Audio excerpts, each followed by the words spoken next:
Hi, and welcome back to Let's Win Dungeons & Endless Break the Beta. This is my series where we go about destroying Dungeons & Endless while it's still in beta.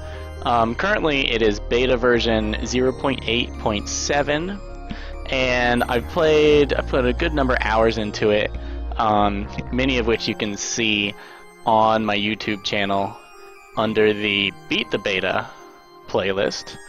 And I'm excited to really take it to this game. Alright, you can tell I've unlocked a couple characters. I will say that Professor Josh Intello is a personal favorite, and I believe he is only available if you bought the Founders Pack. Or possibly if you kickstarted it, I'm not sure which. Other favorite characters are Golgi Furtiver and Max O'Kane. And I'm torn. I really like starting off Max. His Pilfer ability is so good. Whereas Furtiver is also insanely good at everything. And the Professor is similarly excellent. I'm gonna go with... actually, I want the Professor first. And... start with Max. He's probably easily overlooked, but Max is a really strong pick. Two reasons. Max's original passive gives you +1 science per door for the whole dungeon, starting with the very first door, which is awesome. And Professor Natello's first level skill is Team Spirit, which is 10 attack and 10 defense, as long as he's not the only hero in the room. First thing we're going to do is rush to get his second passive, which is Operate. With his extremely high wit, that will serve us well through the whole game. His active is Overclocked, which is quite useful. It increases the damage of all minor modules in the room with him by 40%, which is crazy powerful later in the game.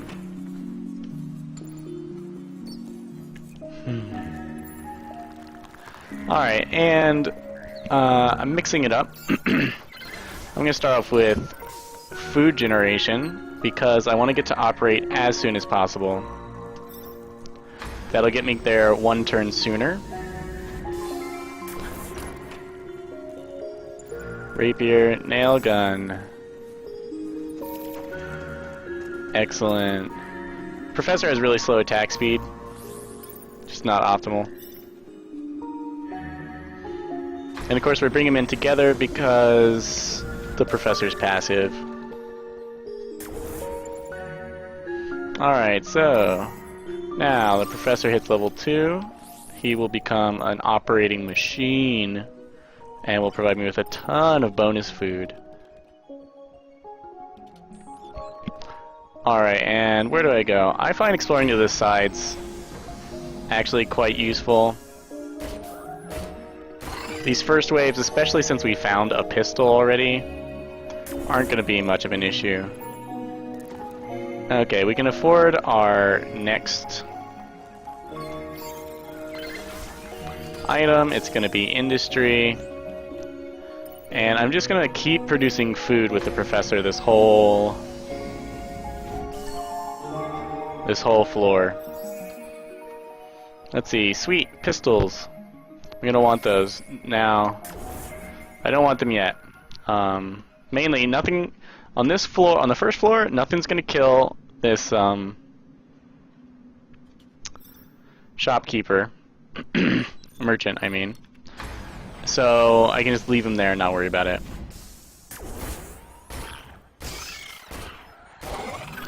I might have bought the pistol if I didn't already have one, but we can easily tank all these waves.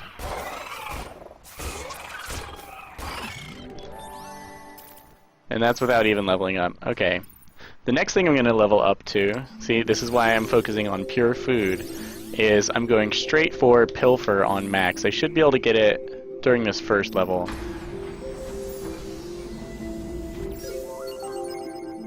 Alright, this is why you explore to the sides. I found that if you head directly away from your ship, and you never go out to the sides, you generally miss dust, artifacts, merchants. The goodies are a little bit off to the side, not straight away, for the most part. This is not universally true, but it is kind of likely. And since we just found that, I'm going to go with science. Otherwise, I probably would have gone with industry. Let's see. Smoking gun.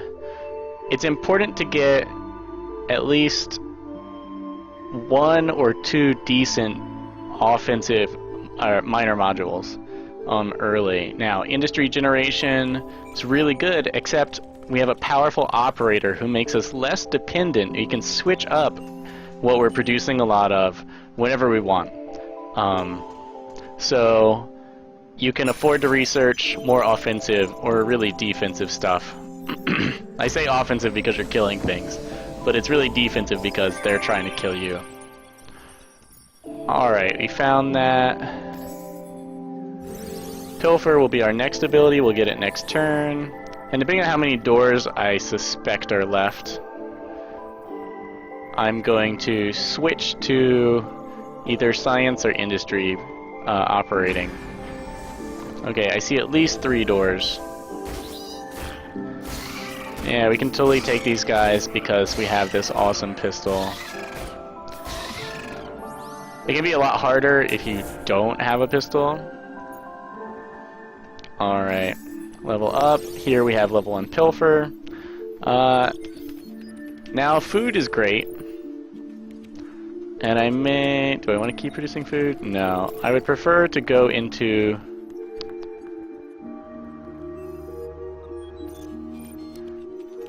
the next level with an excess of industry. So I'm going to switch to that, and we should get at least 2 doors worth of industry, heavy industry production, which is going to be a lot. Pilfer is super important because dust is super important. Nothing makes you safer than dust. And believe me, this is a game about being safe. Generally there's about 15 doors. Looks like we're going to have a lot of industry. Yeah, pistol. Also because we got to such a high level, we vastly outrank these weak enemies. So food production, especially with an operator, is just excellent on level 1 because you can just become so much more powerful. Alright, oops. We skipped a turn of research. That is going to cost us 1 full research, I'm afraid. Unless we're lucky. No, not lucky. Should have been paying attention. Alright, shop. Worth noting, I guess I wasn't going to be able to afford it anyway. One thing noting about the shop is that if you get a mechanical PAL and you attach it to a shop with a merchant, you get 1 dust per door. 1 dust per turn. That is so good. Also, mechanical PAL is already so good. So good at level 1 and so good at level 4, and in between makes almost 0 difference. So there's that. Alright, well, at least I was not gonna... I may have been able to afford another research. Guard uniform. Make him extra tanky. Anything else I should be doing? No, we're just stocking up industry. Opening doors. Game over. Yeah, I could have gotten extra research out of that, but I wasn't paying attention because I was talking about how I was going to crush the beta. Oh, irony. Alright, always stop by the merchants. We're going to get 6 gun. Attack cooldown is really good. What does a pea shooter do? 12 minus 1, 10 minus 2.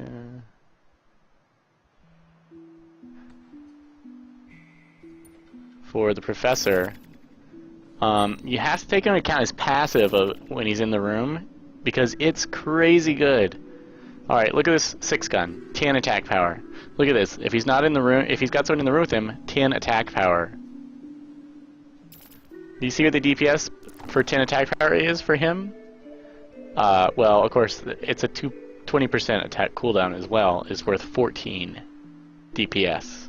So that 10 attack, mixed with this cooldown, the fast cooldown, is another 14 DPS, which means puts him up to 47.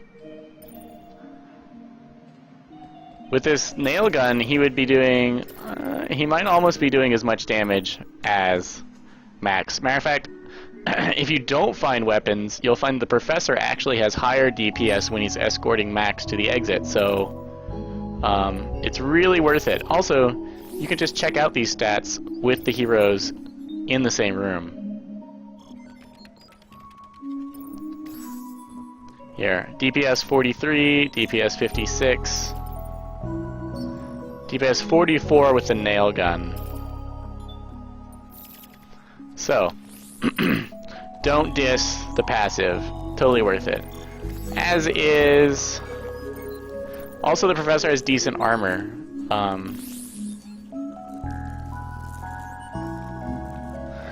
Oh yeah. Okay. First things first. Always pay attention to what you're doing here, even if you can beast it. Okay, we're gonna be going this way. Even if you can beast it, you don't have to. And feel free to level people up. Next thing I'm going to do is I want to go for the professor's third passive. So after operate, he gets knowledge is power, which is +2 wit to everyone, which is when you have a bunch of operators, it's good. Alright, we're going to use Max to hold down the fort here. Professor is a little slow. Either one of these characters could be the crystal carrier in the first couple levels. Use Max's active. He starts one-shotting everything. And that's all they wrote for the level 1.